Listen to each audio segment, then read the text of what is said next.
കർത്താവിൻ്റെ വിശ്വസ്തത നമ്മളെ പൊതിഞ്ഞു പിടിക്കുന്നു.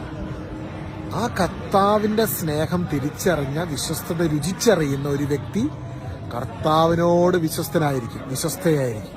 നമ്മളെ പൗലോസ്ലീഹയുടെ ഒക്കെ ജീവിതം എടുത്ത് നോക്കിക്കേ. ജീവിതത്തിൽ ഉടനീളം നമ്മൾ കാണുന്നത് എന്താ? ക്രൂശിൽ യേശു എല്ലാം ചെയ്തു കഴിഞ്ഞു, പാപപരിഹാര ബലിയായി തീർന്നു, ഒക്കെ അറിയാം. അന്ത്യം വരെ കർത്താവിനോട് വിശ്വസ്തനാക്കി തീർത്തു. കർത്താവിൻ്റെ ആ സ്നേഹം തിരിച്ചറിഞ്ഞ നിമിഷം മുതൽ ആ സ്നേഹത്തിന്റെ ശക്തി അതാണ്. ഇന്ന് ദൈവത്തിന്റെ സാന്നിധ്യത്തെ തിരിച്ചറിഞ്ഞൊരു വ്യക്തി വിശ്വസ്തയോടെ കർത്താവിന് വേണ്ടി അന്ത്യം വരെ നിൽക്കുമ്പോൾ അവന് സ്വർഗം സമ്മാനമായി നൽകുന്നതാണ് ജീവന്റെ കിരീടം. അന്ത്യം വരെ വിശ്വസ്തനായിരിക്കുക, ജീവന്റെ കിരീടം നമുക്ക് ലഭിക്കും.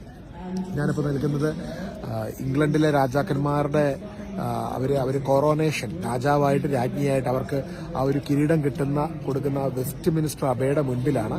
ആ കൊറോണേഷൻ്റെ ഒക്കെ വീഡിയോസ് നമ്മൾ ടി വിയിലൊക്കെ കണ്ടിട്ടുണ്ടല്ലേ.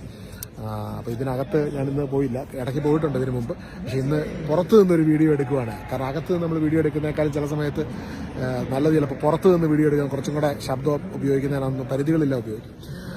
അപ്പോൾ ഞാൻ ഇന്ന് പറയാൻ ആഗ്രഹിക്കുന്ന കാര്യം ഇത്ര മാത്രമേ ഉള്ളൂ.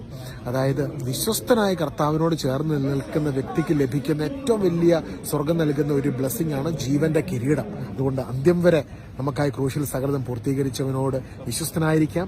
അതിനായിട്ടുള്ള കൃപയ്ക്കായിട്ട് നമുക്ക് പ്രാർത്ഥിക്കാം. കർത്താവ് കൃപ നൽകും. ഇങ്ങനെ പറഞ്ഞു, ഈശോ എനിക്ക് നിന്നോട് വിശ്വസ്തനായിരിക്കാൻ ആഗ്രഹിക്കുന്നു, കൃപ നൽകണേ കർത്താവേ. ഈ കാലഘട്ടത്തിൽ ആ കൃപയില്ലാതെ നമുക്ക് മുൻപോട്ട് പോകാൻ പറ്റത്തില്ല. നിനക്കെന്റെ കൃപ മതി ഈശോ പറഞ്ഞു. അവിശ്വസ്തനായിരിക്കാനുള്ള കൃപ കൊണ്ട്, ആ കൃപയുടെ അഭിഷേകം കൊണ്ട് ഇന്നത്തെ ദിവസം നമുക്ക് നിറയപ്പെടാം. God bless you.